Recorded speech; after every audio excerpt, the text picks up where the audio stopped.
My Lord and my God, I firmly believe that you are here, that you see me, that you hear me. I adore you with profound reverence. I ask your pardon for my sins and the grace to make this time of prayer fruitful. My Immaculate Mother, Saint Joseph, my Father and Lord, my guardian angel, intercede for me. Today is the third Sunday of Advent, and the entrance antiphon reads, "Rejoice in the Lord always." Again, I say rejoice. Indeed, the Lord is near. That is from the writings of St. Paul. Rejoice, he says. In Latin, it's Gaudete. And this Sunday is referred to as Gaudete Sunday. And the liturgical color is rose. It may look like pink, and maybe it is pink, but technically it's called rose. And the rose is worn to remind us that the season of preparation, the season of Advent, is coming to a close. We're almost there. The great feast, the great solemnity of Christmas is almost here. The color of the vestments, if the church has them, match the rose candle of the Advent wreath, if you have a rose or pink candle. And the church is reminding us that the light is almost here, the light of the world. There's that phrase, the light at the end of the tunnel. Well, I think that fits pretty well, because we're talking about the light itself, or the light himself, Jesus Christ. God made man, God who becomes a little child. He wants to show us that he's very near to us, that he's close to us. And that's why we ought to be joyful, rejoice.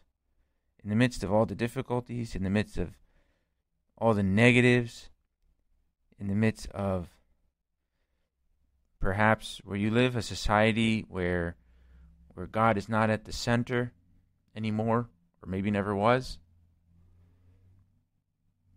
We can find a lot of reasons to get discouraged, but we can't forget that we always have a reason to be cheerful, and we always have a reason to be hopeful. And you are that reason, Jesus. You are always near me. And so St. Paul, when he writes, "Rejoice in the Lord always," he means it. And if you know anything about the biography of St. Paul, he had so many difficulties. It was not always easy. In fact, it was mostly difficult for St. Paul. There were many, many conversions, of course, which is beautiful and wonderful. There are a lot of people who did not listen to St. Paul at the same time. And, of course, he was persecuted tremendously and would be martyred. So even with difficulties, he says, rejoice. Rejoice in the Lord always. Again, I say rejoice. So let us be cheerful. Am I cheerful? Am I happy deep down? Because I am a child of God. Because Christmas is almost here. Because we are joyfully preparing Christmas with all the decorations, with the nativity scenes, with the lights, with buying presents, with the Christmas cards. It's all to celebrate you, Jesus. In Rome, Pope St. John Paul II began a tradition which takes place every third Sunday of Advent, so every Gaudete Sunday. And it's also called, besides being called Gaudete Sunday, it's also called Sunday of the Bambinelli. And Bambinelli refer to the statues of the infant Jesus. So the statues of baby Jesus that we have in our nativity scenes in our homes. And so today, children especially, but anybody, are invited to go to the Angelus that the Pope has every Sunday at St. Peter's Square, and they're encouraged to bring the baby Jesus statues from the nativity scenes in their homes. And the Pope blesses those statues. So you can imagine it's a scene where the children love it. The children, when the Pope's about to do the blessing, they lift up their statues. In recent years, Pope Francis, who enjoys being with children a lot, he asked them to raise the statues up as high as they can.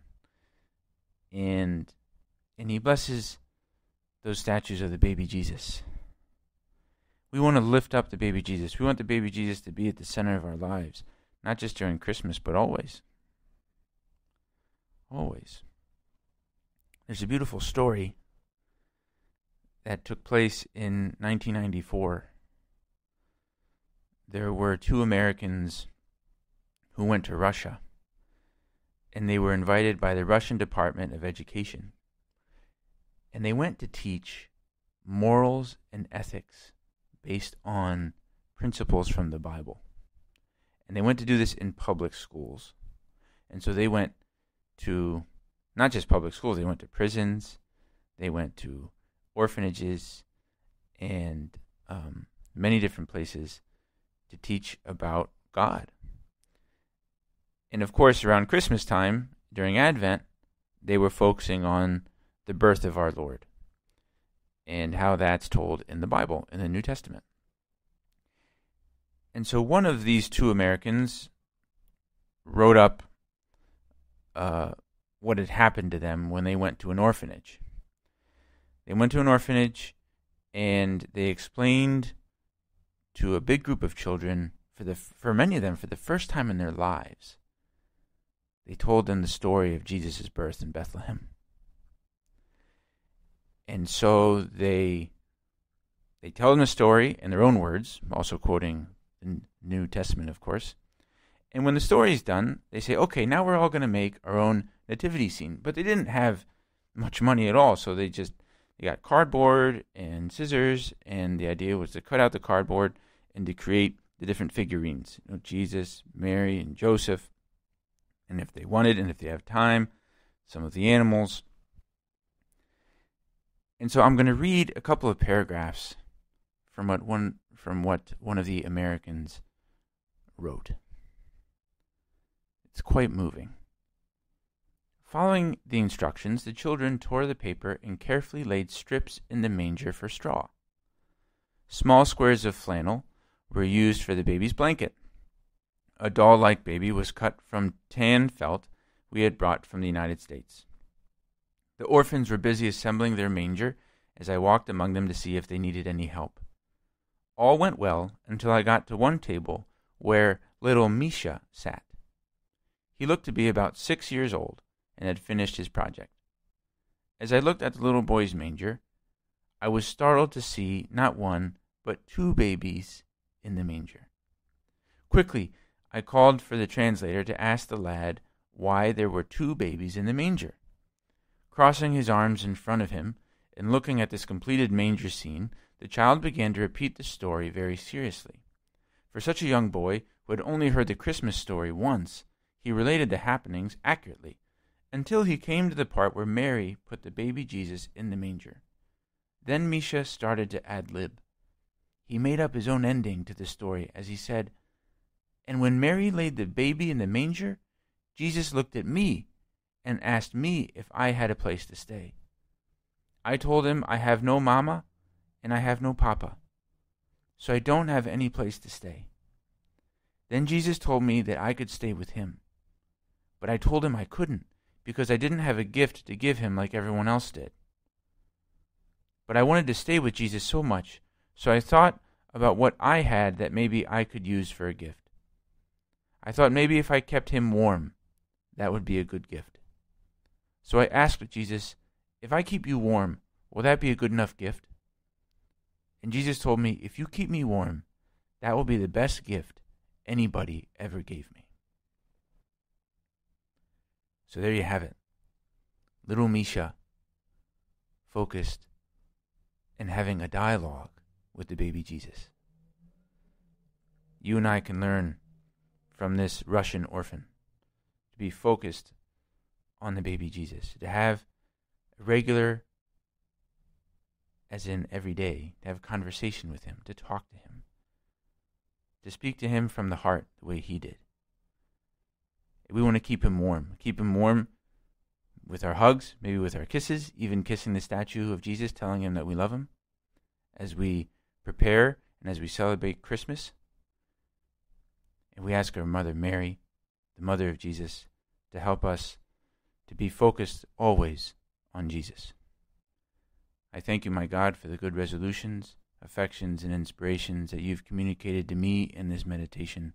I ask your help to put them into effect.